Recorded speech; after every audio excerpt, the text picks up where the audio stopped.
अस्सलाम वालेकुम and welcome to digital textile design class.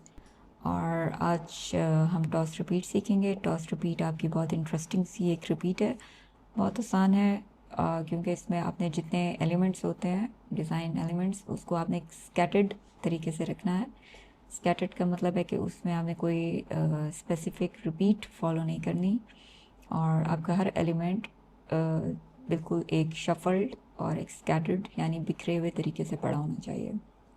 File prepare करने का आपका सबसे पहले वही रूल है। इसमें भी मैं मोटिव के साइज़ को फोकस करने के बजाय मैं टाइल के साइज़ को फोकस करूँ। यहाँ पे एक किड्स के लिए एक पैटर्न बनाने लगी हूँ, तो उसके लिए मैं टॉस रिपीट का मेथड यूज़ करूँगी। तो फाइल मेन्यू में जाके न्यू पे आपने क्लिक करना है, यहाँ इंचेस यूनिट ले लेना है और टाइल का साइज़ में यहाँ पे 9x9 करूँगी और इसको मैंने क्रिएट कर देना है। डबल क्लिक करके लेयर को अनलॉक कर लें और यहाँ प्लस के साइन से आपने न्यू ले लेनी है। बैकग्राउंड लेयर आप इसको ऑफ कर दें।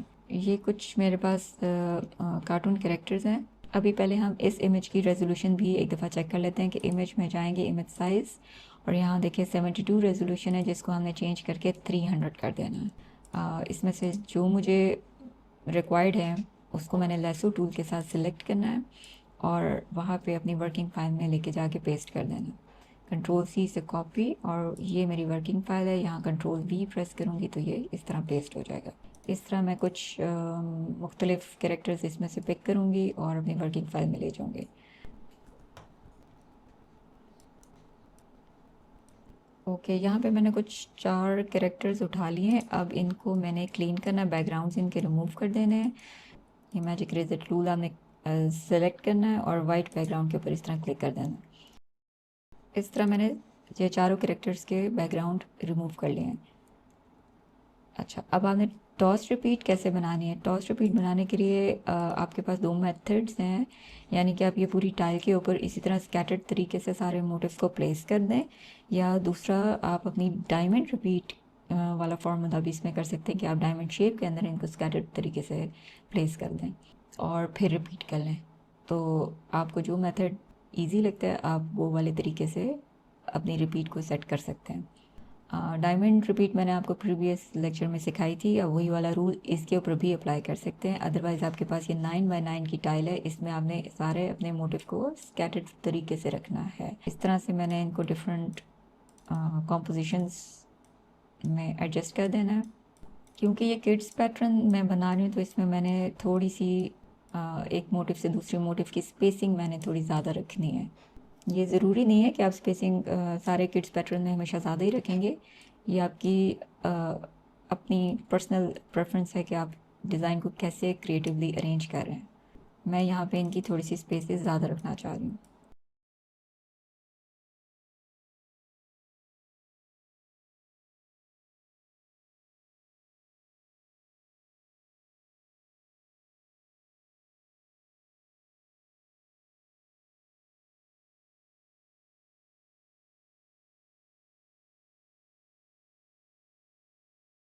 ये रोब्लॉक्स के कैरेक्टर्स हैं। हम जैसे ये जगह हमने फिल करनी है तो इसमें हम रोब्लॉक्स के कुछ साइंस भी ऐड कर सकते हैं।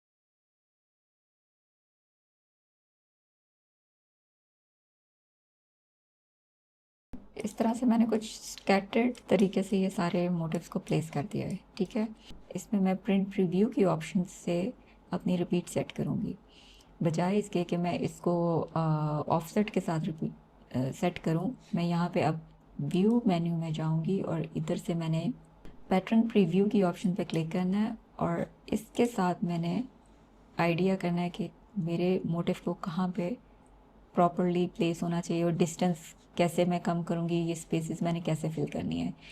पैटर्न प्रीव्यू का फ़ायदा ये होता है कि आपके पास एक ओपन व्यू आ जाता है कि आपकी रिपीट दिख कैसी रही है। तो फिर इसमें जितने आपकी गलतियाँ हैं या आपको स्पेसेस बहुत ज़्यादा नज़र आ रही हैं या खुश नहीं है कि ये रिपीट बन के ऐसी लगेगी, तो आप इसके साथ चेंजेस कर सकते हैं, बजाय इसके कि आप ऑफसेट वाली ऑप्शन करें और उसके बाद रिपीट में चेंजेस करें। तो ये आपका आसान और इजी मेथड है कि आप पैटर्न प्रीव्यू की ऑप्शन के साथ अपनी पूरी रिपीट को देख सकते हैं और उसमें चेंजेस इजीली कर सकते हैं।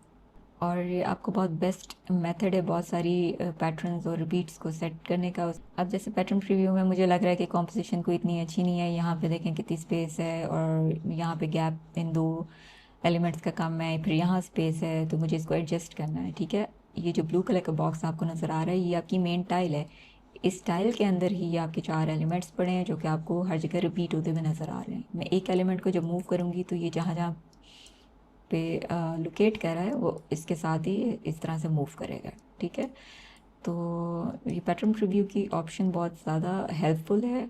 आपकी बहुत सारी रिपीट्स जैसे टॉस रिपीट होगी या ओवरऑल पैटर्न्स बनाने में आपकी काफ़ी मदद आपको हो जाती है। बल्कि कोई भी रिपीट आपने सेट करनी है तो आप पैटर्न प्रीव्यू की ऑप्शन के साथ भी बहुत आसानी के साथ कर सकते हैं।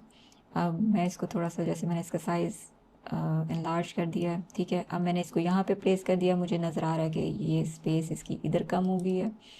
अब मैं ये वाला मोटिव पिक करूँगी, मैंने इसको, इस एलिमेंट को मैंने यहाँ पे रख दिया है, इसको मैं यहाँ पे कहीं पर एडजस्ट करूँगी इस तरह, फिर इसको भी मूव करूँगी, इसको भी मैंने समहाउ मूव कर दिया है। ठीक है, तो इस तरीके से आप देखें आपको कुछ समझ आ रही है कि आपने मोटिव बेसिकली कहाँ पे लोकेट करना है।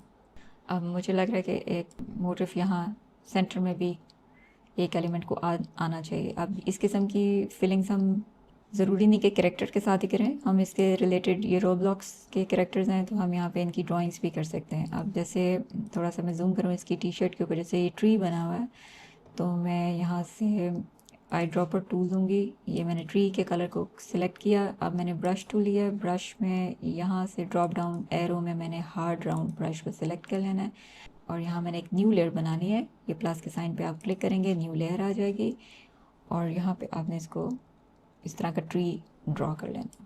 क्योंकि ये किड्स पैटर्न है तो इसमें आपने बड़ी एक्यूरेट ड्राइंग्स नहीं करनी, वो किड्स वाला एक एलिमेंट आपने रखना है। बच्चों की तरह जो ड्राइंग्स होती हैं वो फिर आपकी अच्छी लगती हैं।